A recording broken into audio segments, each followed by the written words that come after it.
Olá pessoal, eu sou Carlos César Almendra, do canal Conexão Marxista, e hoje vou apresentar para vocês aqui o texto de José Chazin, As Máquinas Param, Germina a Democracia, publicado originalmente em 1980 na revista Escrita Ensaio e republicado aqui nessa coletânea de artigos e textos do José Chazin.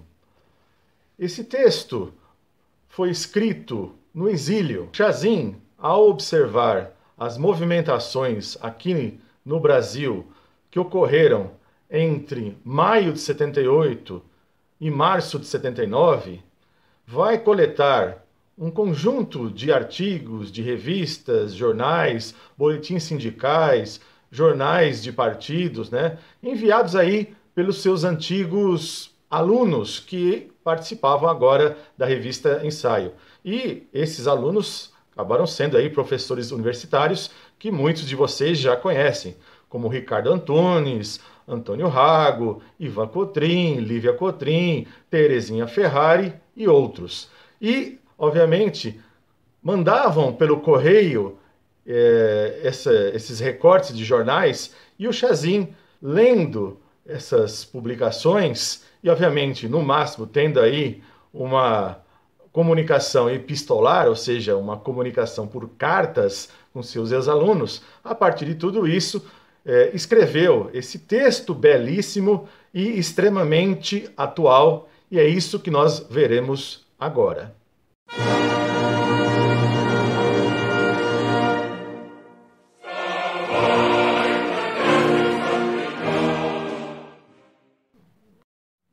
Nas palavras do próprio Chazin, ele estava ali na condição de um observador distante. Afinal de contas, ele estava na condição de exilado, vivendo em Moçambique, quando escreveu esse texto. E foi publicado em 77 na revista número 7 da revista Escrita Ensaio. Mas nem por isso deixou de ser um texto excepcional, brilhante, com um título certeiro, Ou seja, As Máquinas Param, Germina a Democracia. Então, embora ele próprio diga que faltou o cheiro da vivência, mas nem por isso deixou de ter qualidade.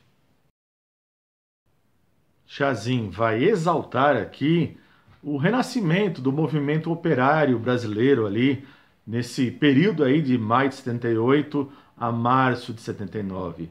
Bom, claro que isso não quer dizer que não houve movimentação nenhuma anterior. Claro que houve. Só que, devido ao próprio golpe, às perseguições, às intervenções no sindicato, inclusive no próprio ABC Paulista, devido à perseguição, morte, exílio de militantes, Ou seja, o período anterior a 78 foi um período muito difícil para o movimento sindical.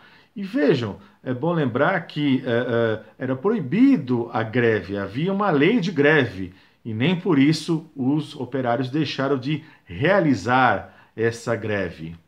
Nas palavras de Chazin, o país tinha reencontrado o fluir de sua história. E, obviamente, como o Brasil estava retomando seu curso, vejam que beleza as duas primeiras frases que aparecem no início desse texto.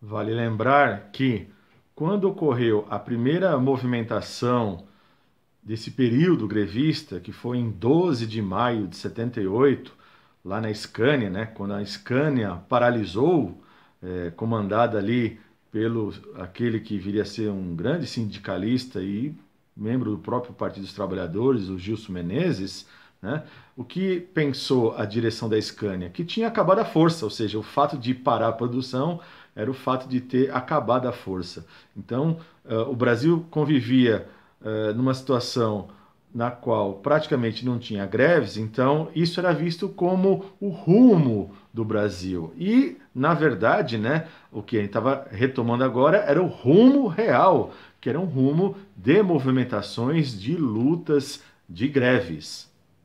Nesse sentido, o Chazin vai apontar que a primeira e grande vitória das greves é a própria realização das greves, né? Algo que tinha praticamente sido paralisado, ou seja, era muito raro você ter greve ali, ou seja, a lei de greve proibia. Só acontecia uma greve, vamos supor,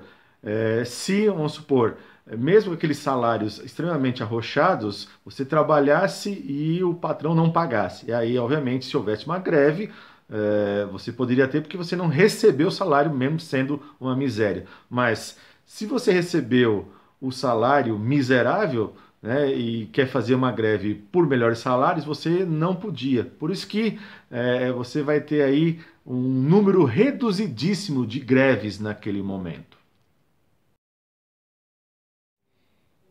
E qual foi a causa imediata da greve? O próprio Lula dá essa resposta de forma correta e certeira. Ou seja, o trabalhador fez greve porque o estômago estava colando. Em outras palavras, é a fome. Ou seja, a raiz central dessas greves, dessa movimentação, foi a fome.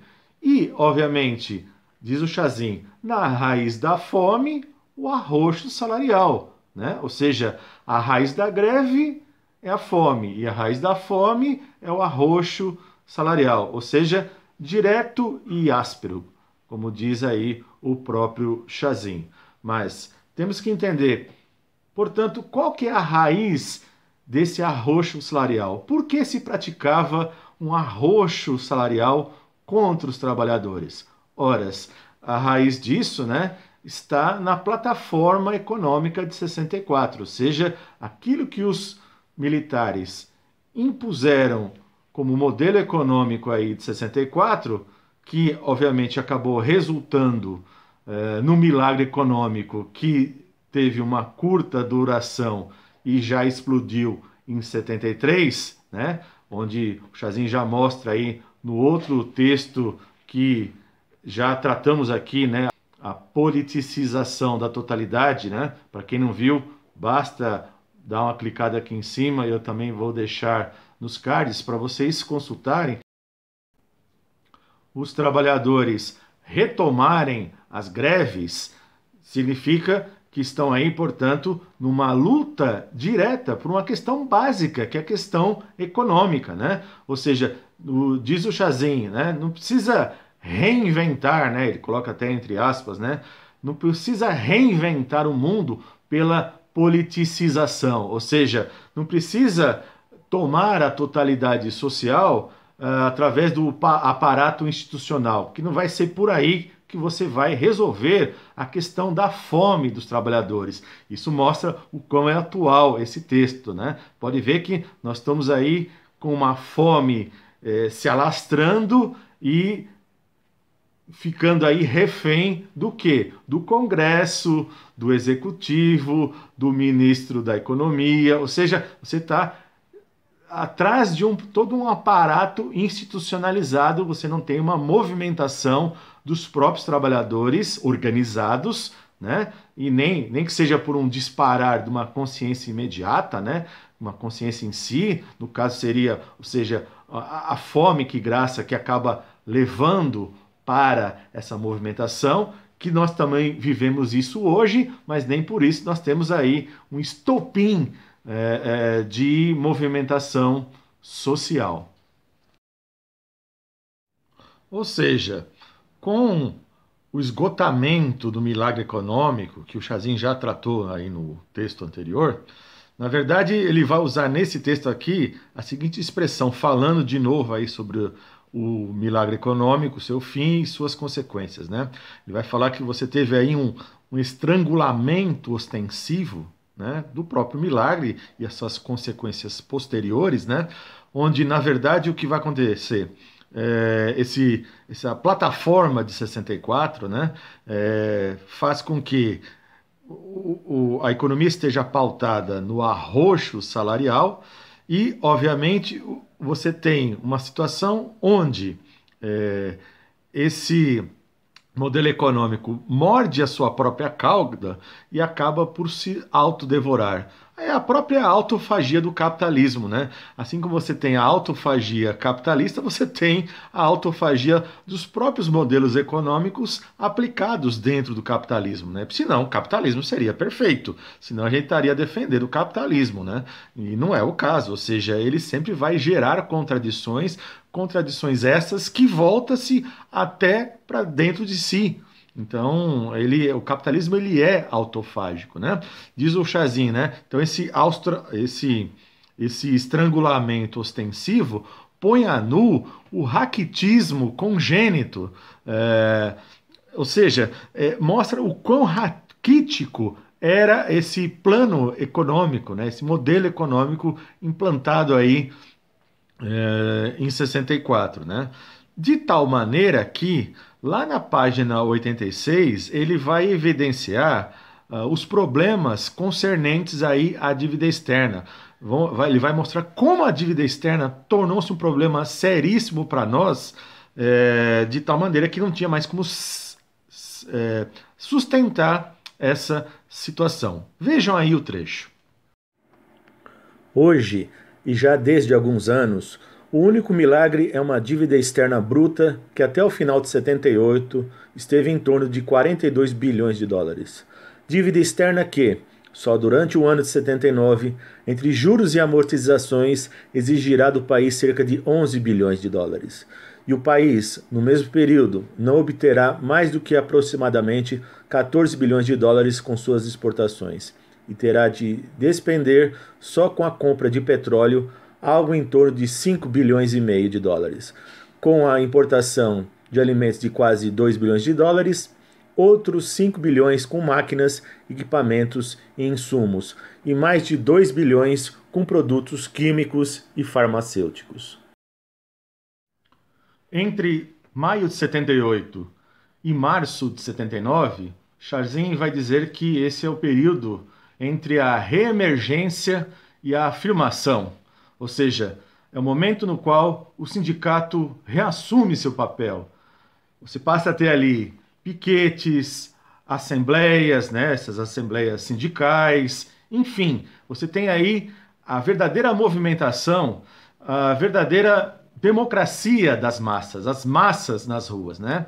Fruto do quê? Fruto de um milagre econômico que fracassou lá em 73, aí passa 74, 75, 76, 77, ou seja, a situação econômica assim calamitosa, inflação já alta, dívida externa estrangulando a economia, ou seja, o Chazin vai dizer que você tem aí um tecido social literalmente esgarçado, né? E é nessa situação que o movimento dos trabalhadores ele vai reemergir, né? Ele vai reemergir, vai se avolumar, portanto, essa dilatação, diz o Chazin, ela tem dois motivos, né? O primeiro é a própria autofagia do milagre, né? Ou seja, conforme o milagre se desenvolve, ele vai se autodestruindo, né? Ele vai se autoconsumindo até acabar plenamente, né? Ou seja, é um movimento no qual ele vai chamar que é um movimento centrífugo, né? Ou seja, ele vai fracionando, né? Lembrando, né? Para entender essa palavra, o centrífugo, lembre-se de uma máquina de lavar, né? Que após desligá-la você vê a roupa, ela está para o lado de fora, né? Então, a autofagia do milagre foi produzir aí um movimento centrífugo, né? Um movimento de verdadeiro fracionamento do próprio modelo econômico, né? E em segundo lugar, a raiz da fome, né? A dilatação desse movimento, né? Tem a ver com a raiz da fome que se expressava, ou seja, a fome fez as pessoas irem para as ruas, irem para o sindicato, lutarem. E isso, o Chazin vai dizer, e isso criou um movimento centrípeto, ou seja, um movimento voltado para dentro, né? Ou seja, um movimento aglutinador, um movimento que vai, portanto, ir instaurando a democracia. E vejam vocês que o Chazin, o texto dele é extremamente analítico, né? vale lembrar, né, como eu já disse anteriormente, ele está no exílio, né, e é bom lembrar que não é que nem hoje, que você acessa a internet e pega 1001 informações, 1001 estatísticas, né, não, naquela época não era nada disso. Mas, de qualquer maneira, o Chazin aponta que o Figueiredo, nos seus 53 primeiros dias de governo, houveram 107 greves. Isso é significativo e daí que você vai entender o porquê o Chazin exaltava esse movimento grevista, né? Eu vou mostrar aqui para vocês uma parte, um trecho aqui do livro do Vito Gianotti, na página 197, né, escrito bem depois, em 2007, para vocês terem ideia como é que era o ambiente de greves ali durante a ditadura. Vejam aí. Até 1968, só houve algumas paralisações contra o atraso no pagamento dos salários ou contra o não pagamento do 13º, que eram permitidas pela ditadura. A lei de greve, instaurada pela ditadura. Temos notícia de 25 greves em 65 e de 15 em 66. De 67 a 70, houve uma média de 10 greves por ano. O ano seguinte, 1971, foi um ano sem nenhuma greve. A ditadura havia alcançado a sua meta de esmagar a classe trabalhadora e acreditava que fosse para sempre. Portanto, o que estava nos oferecendo o governo militar, que muita gente até hoje insiste em defendê-los economicamente?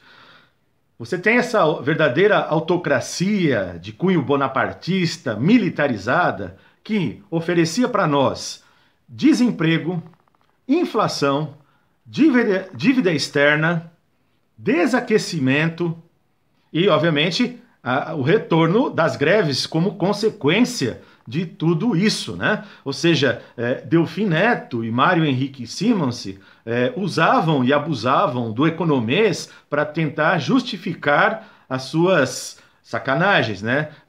Os seus arroxos, seus malabarismos econômicos, os quais só enriqueciam o capital imperialista, o grande capital, seja nacional ou internacional naquele momento. Ou seja, a inflação era um problema seríssimo para os trabalhadores, né? E por que a gente estava vivendo uma verdadeira escalada inflacionária? Lembre-se que a dívida externa era um problema central ali no Brasil, um problema seríssimo, né? Nós vimos anteriormente aí que o Brasil já não conseguia mais rolar a dívida, né? Aquilo que ele produzia, aquilo que ele tinha que pagar de amortizações, de juros, estava simplesmente estrangulando a economia, né? E lembre-se, naquele momento, naquela época, as importações de mercadorias comuns não são como agora, onde você tem uma gama maior. Até você vai no supermercado, você vai no shopping, você encontra muita coisa importada. Naquela época, não. Só que havia uma mercadoria fundamental que era os combustíveis, né? Ou seja, o Brasil não era autônomo em termos de produção de combustível naquele momento, né? Tinha que comprar uma parte, isso provocava e auxiliava no endividamento. As compras, obviamente, sempre são realizadas em dólares. Lembre-se, a nossa moeda estava desvalorizada até para ajudar fazendeiro, exportador. Parece que nós estamos falando dos dias atuais, né? Portanto, se o combustível encarece o frete. Se encarece o frete, o preço do frete no comércio é repassado, a mercadoria fica mais cara e, portanto, o trabalhador, que é consumidor, paga mais caro. Parece que nós estamos falando de novo dos dias atuais, né? Portanto, gente, o que a ditadura tinha a nos oferecer aí nesses anos 70 era uma crise econômica tremenda, né? E, obviamente, o Figueiredo, como vai dizer o Chazin, né, tentava se apresentar como uma renovação conciliadora. Mas, na verdade, o que acontece? O que o movimento de massas fez foi, na verdade, desvestir o governo Figueiredo, que estava travestido de renovação conciliadora. Os salários estavam defasados. Os salários não eram reajustados conforme a inflação, eram reajustados abaixo da inflação, porque esse era o modelo econômico, né? Modelo de arroxo salarial. Portanto, é bom lembrar, né? Você tem ali, no final de 77, a luta pela reposição dos 34%, que vai, obviamente, aparecer aí nas greves de 78, e depois, mais uma vez, em 79, a luta por melhores salários. Restando, segundo Chazin, um duplo endurecimento por parte do governo Figueiredo. Ou seja, você tem que tentar controlar a inflação, que na verdade eles não sabiam o que fazer, a verdade era essa, né? Só tentava e não conseguia, né? E de outro lado, você tem que combater as greves. Então você tem combate à inflação e combate às greves. Com a inflação eles não conseguem combater, né? Mas as greves, esse é o caminho deles. Não é à toa que o próprio sindicato vai sofrer intervenção, né? Essa é uma das saídas do governo Figueiredo.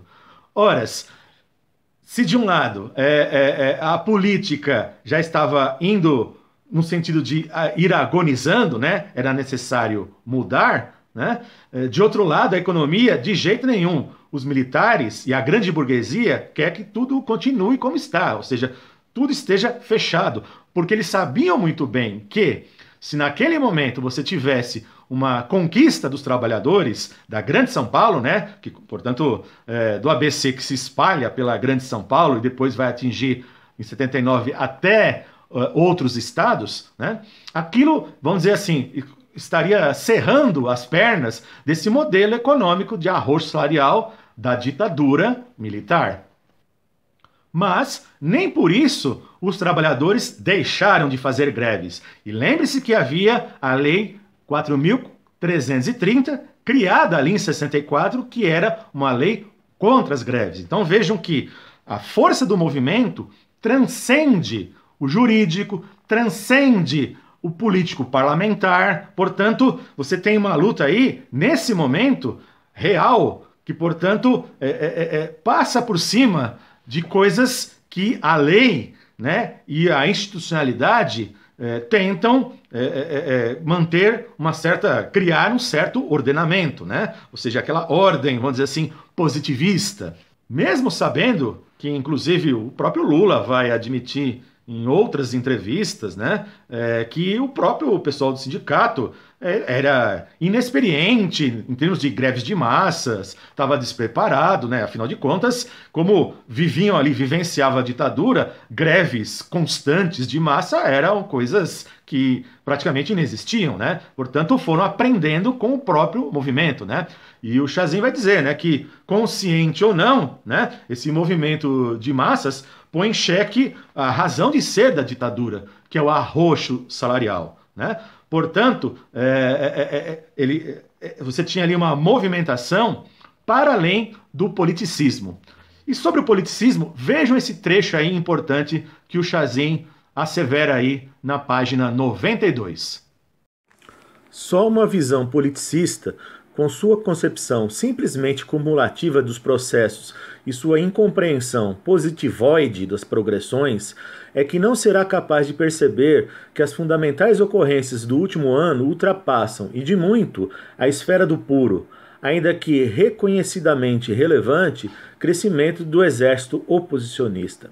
O politicismo, cego para sua raiz da especificidade do verdadeiramente político e, por isso, reduzido e embaraçado pelo taticismo, desconhece o fenômeno das rupturas de superação e dos saltos de qualidade.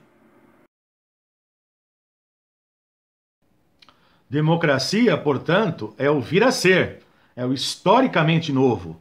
E é bom frisar historicamente novo, porque trata-se, portanto, de conquistar, construir, né? Aliás, já tratamos aqui, e deixo aqui na descrição desse vídeo, né, o outro vídeo do Chazin, do outro texto, que é o Conquistar a Democracia pela Base. Ou seja, não é reconquista, né? Nós nunca tivemos. Dê uma conferida lá depois, vocês vão entender melhor. Porque vale lembrar, né? Conquistar, ter democracia, significa ter melhores salários, não salários arrochados pagos abaixo do preço da força de trabalho, como é o caso brasileiro. Você, portanto, tem que ter aqui... A gente vive numa guerra contra o arroxo, né?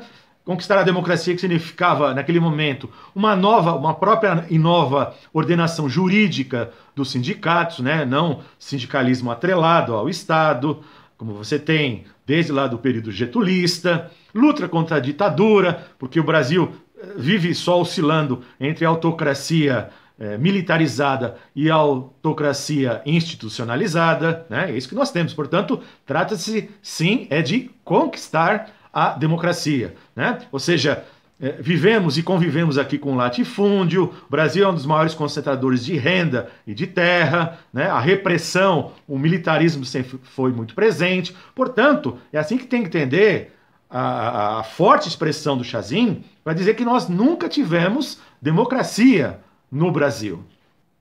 Isso sem falar desse verdadeiro estilhaçamento educacional, né, esse desnível entre a escola para a classe dominante e a escola para os trabalhadores, sem contar os projetos de modernização no país, são sempre modernizações monopolistas, né, sobre responsabilidade do grande capital estrangeiro, internacional, imperialista. Portanto, vale lembrar, e o Chazin retoma também uma ideia que está lá na Via Colonial, que também já tratamos aqui em vídeo, você pode ir lá dar uma conferida, né?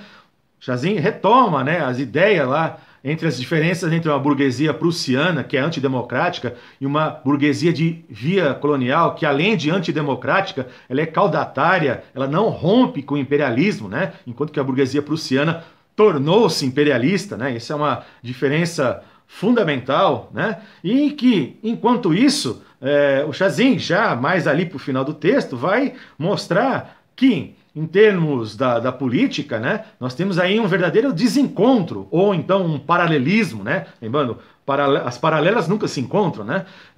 Entre a oposição parlamentar, né, e o movimento de massas, ou seja, o movimento de massas ele vamos dizer assim, ele é muito mais contundente, ele abalou muito mais, ele bota muito mais medo no governo militar repressor do que qualquer oposição dentro do parlamento. Ou seja, na verdade, inclusive o Chazin vai colocar, né, que o sindicato, portanto, ele tem que condicionar, tem que compelir a oposição parlamentar. Ou seja, o sindicato tem que dar o tom e o movimento parlamentar atender esses anseios, acompanhar, e não o contrário. Bom, ele está escrevendo isso em 79, ou seja, ainda não tinha surgido o PT, né, e depois a CUT, que iriam fazer exatamente o contrário, né? Ou seja, você coloca o movimento a serviço do partido e não o partido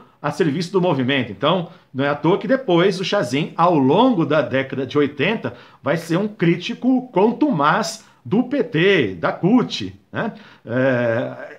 Hoje em dia é muito mais fácil, né? É fácil hoje, nos anos 20 do século XXI, você criticar o PT, né? Como diz um ditado italiano, madeira derrubada, todo mundo quer fazer lenha, né? Mas eu queria ver quem, lá na década de 80, tinha coragem, logo após o surgimento do PT, criticar o PT, por exatamente ter criado essa inversão.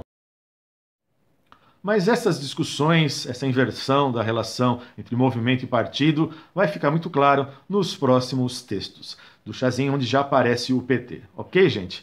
Então, observe aí abaixo que tem um conjunto de indicações de leituras, né? Portanto, procurem aí o texto do Chazin e a gente se vê nos próximos vídeos, né? Coloque seu comentário e, se não se inscreveu, inscreva-se no canal. Um abraço e até o próximo vídeo.